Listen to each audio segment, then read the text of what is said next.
Bienvenidos a esta serie donde organizaciones de distintas partes del mundo estaremos reflexionando sobre la obra de Raymond Williams en ocasión de su centenario.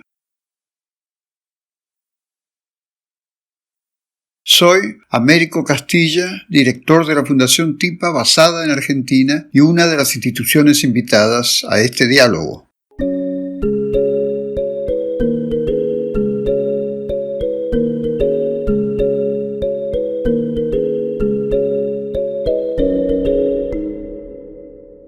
La cultura no es un concepto estable, sino un territorio en disputa. Esta idea, que hoy ya casi es parte de nuestro sentido común, surge del aporte de pensadores como Raymond Williams. La aparición de sus libros Cultura y Sociedad o La larga revolución al inicio de los años 60 cambiaron para siempre el campo de debate. A pesar de estar radicado en Gales y trabajar en el Reino Unido, los libros de Williams no tardaron en cruzar el Atlántico. En sus traducciones al español y portugués llegaron a manos de pensadores y gestores culturales de América Latina, ávidos de ideas que les permitieran afrontar los contextos dictatoriales del momento. Hoy, a 100 años de su nacimiento, las ideas de Williams siguen interesando a académicos y agentes culturales por igual, en la medida en que nos siguen ofreciendo claves para pensar la cultura como agente social y herramienta de transformación de nuestro mundo. En lugar de entender a la cultura como un conjunto de objetos con un valor especial o una serie de disciplinas artísticas, Williams propuso pensarla como un proceso por medio del cual los sentidos y definiciones son construidos socialmente y transformados históricamente. Como dice el académico peruano Víctor Vich, la cultura no es solamente una mera cuestión de objetos, es también el conjunto de los hábitos que nos han socializado, vale decir, los sentidos comunes en que participamos, los estereotipos que reproducimos, los goces heredados, las maneras en que interactuamos con los demás y las formas en que todo ello determina un posicionamiento ante el mundo y una forma de entender la realidad social. A su vez, los escritos de Raymond Williams complejizaron el concepto de cultura, distinguiendo en ella la presencia de elementos dominantes o hegemónicos dentro de la sociedad, junto a elementos residuales, provenientes de períodos pasados, pero que se mantienen relativamente activos, y elementos, por último, emergentes, que contradicen a los hegemónicos y en cierta forma preanuncian el futuro. Así, Williams dejaba entrever que la cultura no era un sistema unificado, sino un espacio de transformación constante, no exento de tensión. Si bien Raymond Williams y sus colegas eran académicos, sus conceptos teóricos crearon una verdadera revolución por fuera de la academia, al romper con lo que hasta entonces era habitual entender por cultura.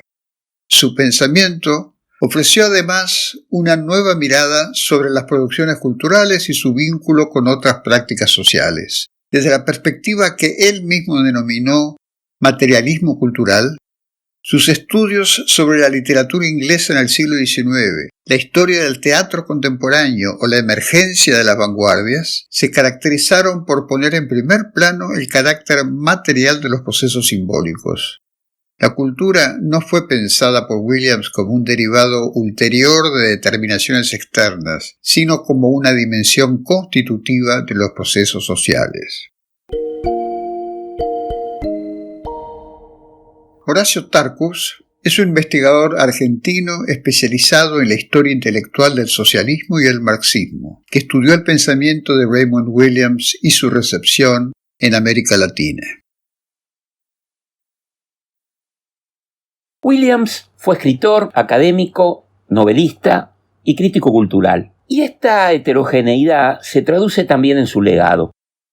Nacidas con el objeto de estudiar las transformaciones de la cultura británica en los años de posguerra, sus ideas se expandieron hasta convertirse en un campo multidisciplinar que estudia la producción, la difusión y consumo cultural en las sociedades contemporáneas desde distintas perspectivas. Los estudios mediológicos contemporáneos, la semántica histórica de los conceptos y la renovación de la teoría marxista de la cultura, todos dejan entrever una recepción de este pensador. Williams nació en Gales en 1921 y vivió toda su vida en el Reino Unido, pero sus ideas viajaron hasta América Latina. Aún hoy, a 100 años de su nacimiento, sus textos están muy presentes en las bibliotecas universitarias y se pueden rastrear en los programas de estudio de las carreras de letras, sociología y comunicación, e influyeron la forma en que se piensa la actividad cultural. De hecho, la obra de Raymond Williams es ampliamente conocida en América Latina desde fechas tempranas. Su primer libro fue traducido al portugués en 1969 y al español en 1971, cuando Williams todavía no había alcanzado amplio reconocimiento ni siquiera en su propio país.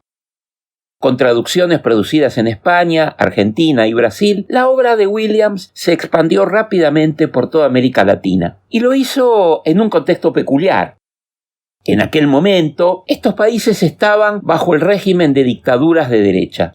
La primera edición española se hizo todavía bajo el franquismo, la primera edición brasileña bajo el gobierno militar del mariscal Costa y Silva, y las primeras referencias argentinas a Williams aparecieron en la revista Punto de Vista, 3 años después del golpe militar de marzo de 1976.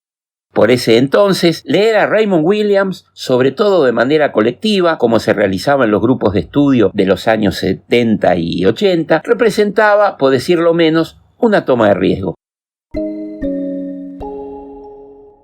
Pero, ¿por qué circulaba tanto su obra en estos países en ese momento?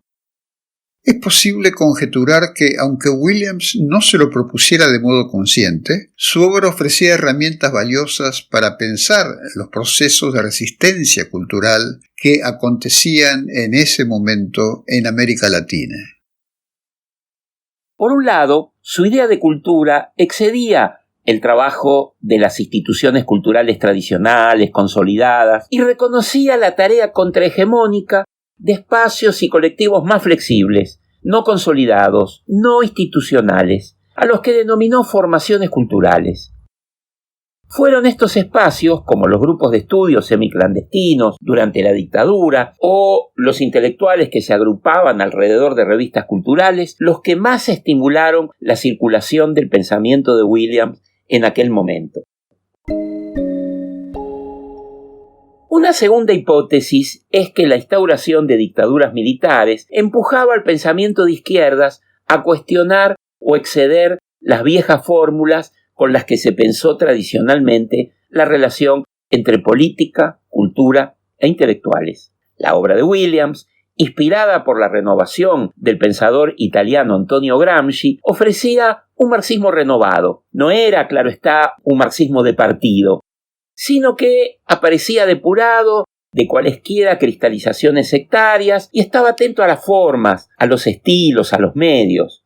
Él mismo era un marxista independiente, sin partido, que apostaba por el fortalecimiento del espacio de la New Left británica, que no era un partido, sino un archipiélago de grupos y de revistas. Es posible que haya sido su enfoque crítico del poder, de los grandes medios de comunicación, de las grandes ideologías, no como aparatos de represión que operan desde algún arriba, sino conforme a nuestras prácticas cotidianas, lo que atrajo a los descontentos del franquismo y a los descontentos de la dictadura del Cono Sur en América Latina. Una de las personas que leyó, tradujo y trabajó extensamente las ideas de Raymond Williams es la reconocida crítica cultural argentina Beatriz Sarlo. En 1981, Beatriz viajó a Inglaterra a entrevistar a Williams en el Jesus College en la Universidad de Cambridge.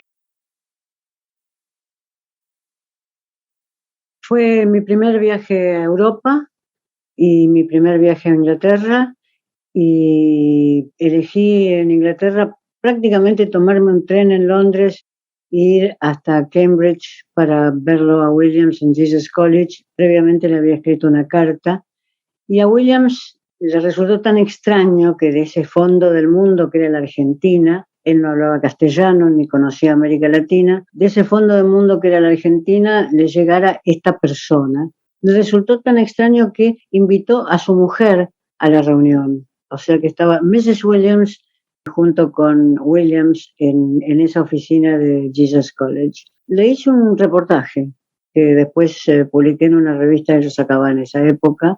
El diálogo fue extraordinariamente fluido y la sorpresa de Williams creo que iba creciendo cada vez que aparecía una nueva pregunta, porque realmente no pensaba que tenía lectores en este sur del planeta. Beatriz Sarlo es sin duda una referente ineludible al pensar la recepción de Williams en América Latina. Fue una de las pioneras en leer, publicar y divulgar sus escritos en la Argentina. Para mí, y para quien también leyó Williams en ese momento, fue Carlos Altamirano, Williams era una alternativa al formalismo francés, digamos, y a las nuevas críticas francesas. Yo era una afrancesada completa y creo que la lectura de Raymond Williams me dio una dimensión sociohistórica de la literatura que en ese momento yo había dejado de lado. No es que la desconociera, la había de alguna manera visto en la universidad, pero yo había dejado completamente de lado. O sea que Williams fue mi primer paso, mi paso decisivo en una consideración social, histórica y cultural de la literatura y de la cultura. Leer a Williams comentando novelas inglesas, que fueron los primeros libros que yo tuve en la mano, la novela inglesa de Dickens a Lawrence, me dio como una especie de modelo alternativo al de la crítica francesa. O sea que Williams me sacó de lo que había sido mi primer territorio teórico, que era el de la crítica francesa, para meterme de lleno en la perspectiva histórica y cultural. Ese fue el gran cambio que produjo en mí y creo que en ese momento me volví casi una fanática de Williams. Después con el tiempo fui reconociendo que uno podía tener varios maestros y que uno podía tener a Roland Barthes, el francés, y a Raymond Williams, el británico. Pero en ese momento me convertí en una especie de publicitaria de Williams en estas latitudes.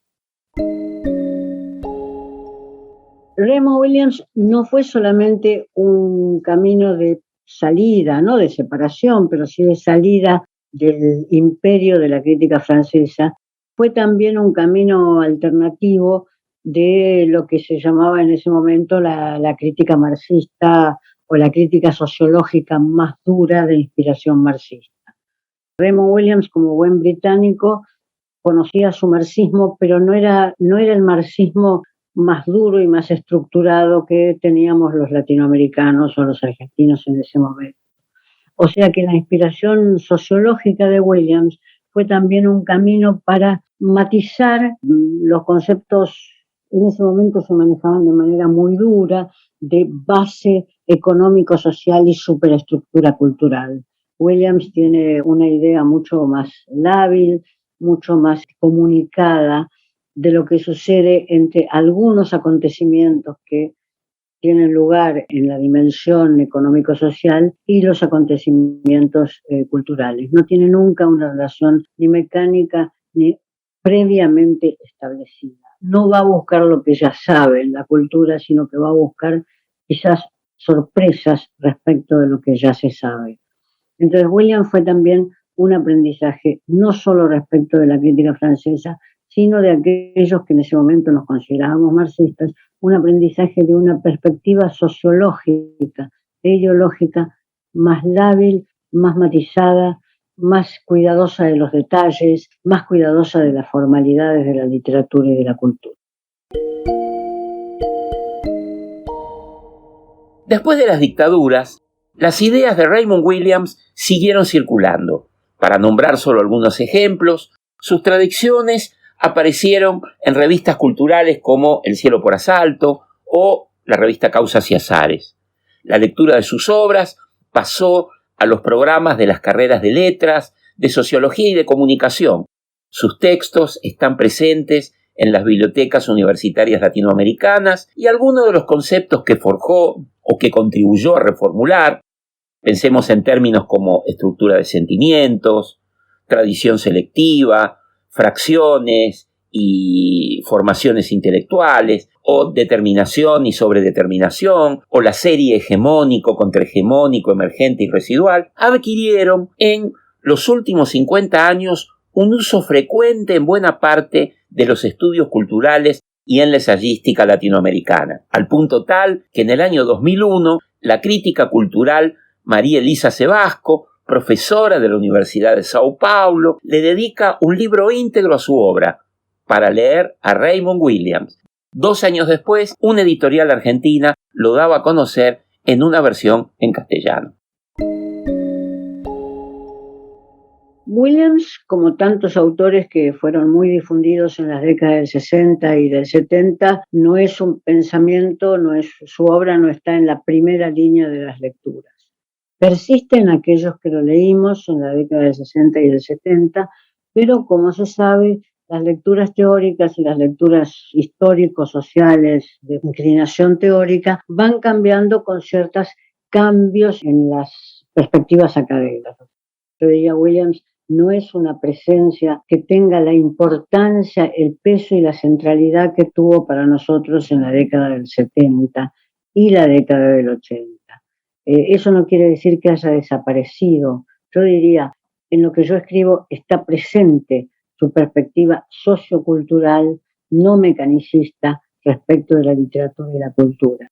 Pero las modas culturales tienen siempre sus recambios, y después de Williams vino Deleuze, y Deleuze es una perspectiva que es muy difícil que se mezcle con la de Williams. No tienen lo que se llama la misma problemática. Ambos son intensamente atractivos, pero no tienen la misma problemática. Quienes fuimos marcados por Williams, podemos leer Deleuze, pero la marca de Williams en nosotros persiste. ¿Y persiste en qué? Persiste en que frente a los hechos culturales, las obras de arte y los libros, la interrogación sociológica e histórica y el devenir histórico, la interrogación sociológica y el devenir histórico es uno de los primeros interrogantes. En ese sentido, aunque no se lo mencione de ese modo, no se lo mencione tanto, Williams persiste sin duda en mi formación, como persisten las primeras formaciones. Yo diría, yo estoy marcada por Roland Barthes y estoy marcada por Raymond Williams. Y es muy difícil que esas marcas desaparezcan. Mi cabeza funciona en esos caminos, como poco después funcionó con la llegada de las primeras traducciones de Walter Benjamin. De la misma manera que en los años 70 las ideas de Raymond Williams proveyeron una lectura tangencial, una forma de resistencia a una visión predominante, podemos argumentar que todavía pueden ayudarnos a activar procesos de cambio y habilitar miradas disidentes. Nos dice Víctor Vich. Lo que todo proyecto de política cultural debe tener en cuenta es que la cultura es uno de los principales lugares donde los poderes autoritarios se establecen, pero curiosamente es también un lugar donde todo ello puede ser radicalmente cuestionado. Es decir, más allá de haber definido a la cultura como un hábitus heredado, ella puede ser además un lugar de respuesta a la hegemonía, una manera para desidentificarse con lo establecido y promover desde allí un campo de mayor visibilidad de los poderes que nos constituyen y que se reproducen socialmente.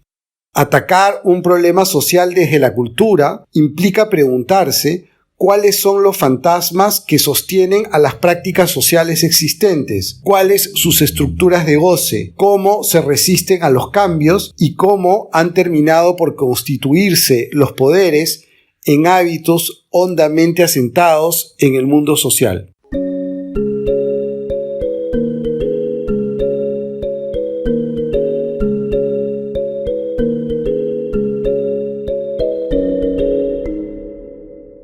Se están cumpliendo 100 años del nacimiento de Raymond Williams. En ese contexto, La Fundación Raymond Williams, con base en el Reino Unido, invitó a distintas organizaciones a crear materiales públicos accesibles que ayuden a difundir el trabajo de este pensador y su relevancia contemporánea.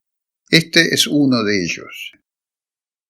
Una reflexión de la Fundación TIPA, Teoría y Práctica de las Artes, basada en Buenos Aires, acerca de cómo sus ideas circularon por el territorio hispanoparlante, cómo encontraron sentido en contextos muy distintos a aquel en el que fueron originadas y cómo siguen siendo centrales hoy para pensar el rol de los espacios y agentes culturales para transformar las sociedades que nos tocan vivir. Consulta la descripción de este video para acceder a más información sobre la Fundación Raymond Williams, la Fundación TIPA y las otras producciones realizadas en ocasión de este centenario. Este podcast es una idea de Fundación TIPA con un guión escrito junto a Horacio Tarcus. Agradecemos también a Beatriz Sarlo y Víctor Vich por su testimonio y a la Fundación Raymond Williams por su apoyo.